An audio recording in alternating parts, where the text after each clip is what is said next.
First of all is the balance between the importance of the accounting and of the economics. In other words, are measurements such as gearing, EPS, and that sort of thing more or less important than the economic measures of cash and absolute returns to investors?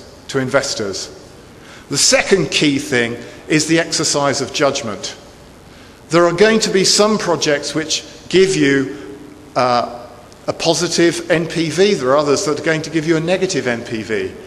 It is very much up to the CFO and the board to exercise their judgment in which of those is the right project to do.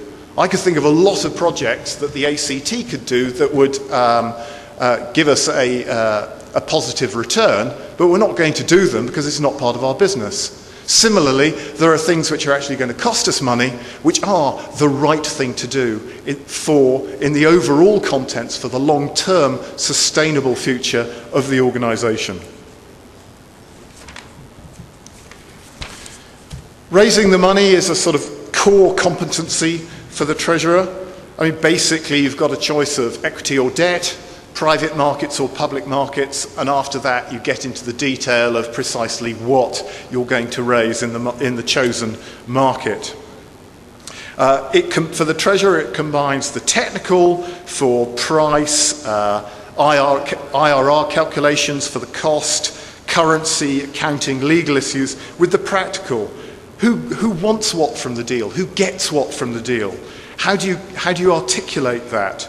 When do you issue? Who are your relationships and how do you manage them through this particular transaction?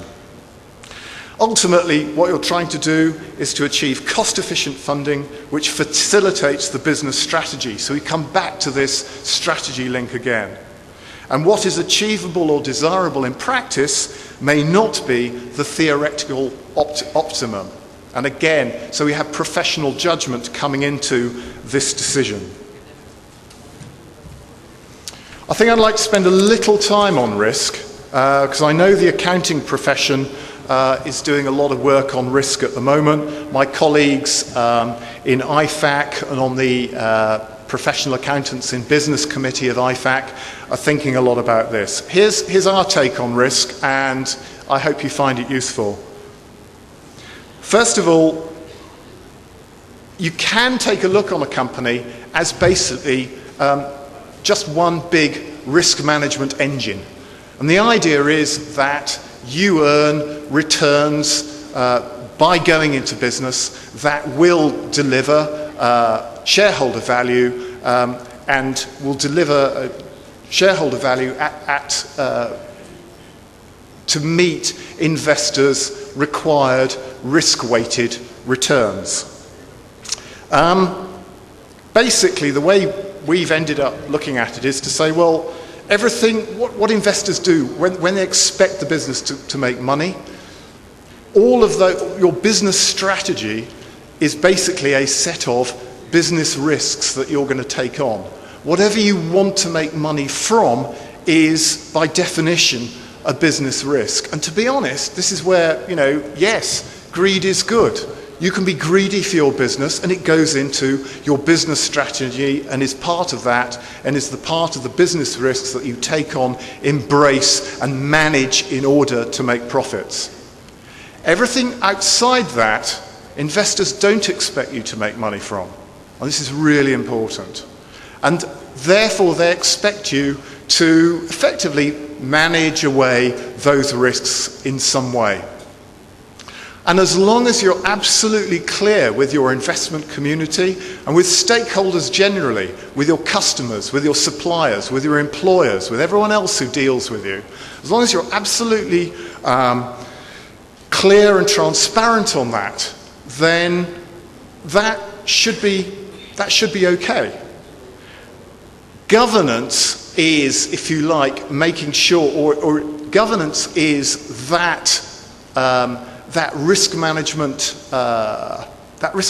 package that you're going to deliver to the market. Governance is, if you like, your brand in the financial markets, the perception of a promise made and delivered. And then control, and especially internal control, is what enables you to deliver that to the markets.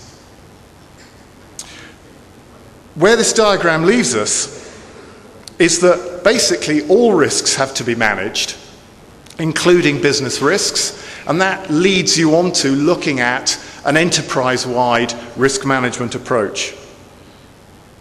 Corporate governance is about communicating and delivering the package. Internal control is about making sure the whole risk management process actually does happen in the way you intend. If you get it right, you can actually manage your investors' expectations of returns from the company, their risk expectations, and your cost of capital, your PE multiples, and all the other measures should be accurately reflected by the market. When you look at how to control risk, again, it comes back to the business strategy and what to invest in, which is our first question. We need a consistent internal-external definition and communication of your risk appetite, and everyone has to buy into this. Internally, it's very important that people do not put their own risk preferences on top of those of the company, of the board. A risk management committee is really useful, even if it's just CFO and the general manager, just to make sure that it's all coming together somehow and risk management in one part of the business is not compromising another part of the business.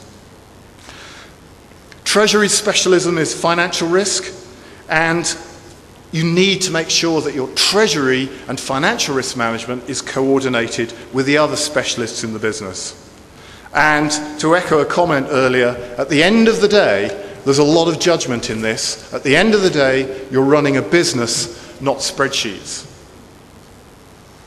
If we explicitly overlay sustainability over the top of this, investors, certainly in if you like, the developed markets, are certainly much more aware of sustainability issues. And this goes beyond just sort of hugging trees and, using less carbon. This actually looks at the overall business. How sustainable is it? How sustainable are the cash flows? For how long have you considered it? And the rest of it. And the point I made earlier about doing the right thing, it does add value to your business. And decent communication with your investment community will bring them with you, and they will give you credit for being professional managers of your business. And sustainability plays to the treasury competencies, particularly forward-looking, understanding cash, understanding the strategy, and being able to deal with uncertainty. For treasurers, I think at the moment the immediate concern, which is slap bang in the sustainability agenda, is sustainable financial markets. In the G20, and in particularly the EU and the US, politicians, regulators and banks seem to have forgotten that without a real economy, there isn't a financial services industry to regulate. Basel III, part of Basel III actually kicks off in 3 or 4 months in September, and basically it runs, Basel III basically comes in force next year.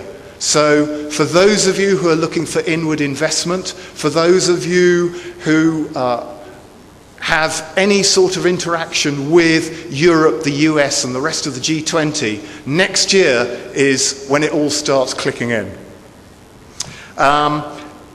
I think the real point of this slide is that regulation, particularly Basel III and Solvency II, are actually inverting the logic. For most of the last decade, you could run a business as you wanted and you could get the funds for it.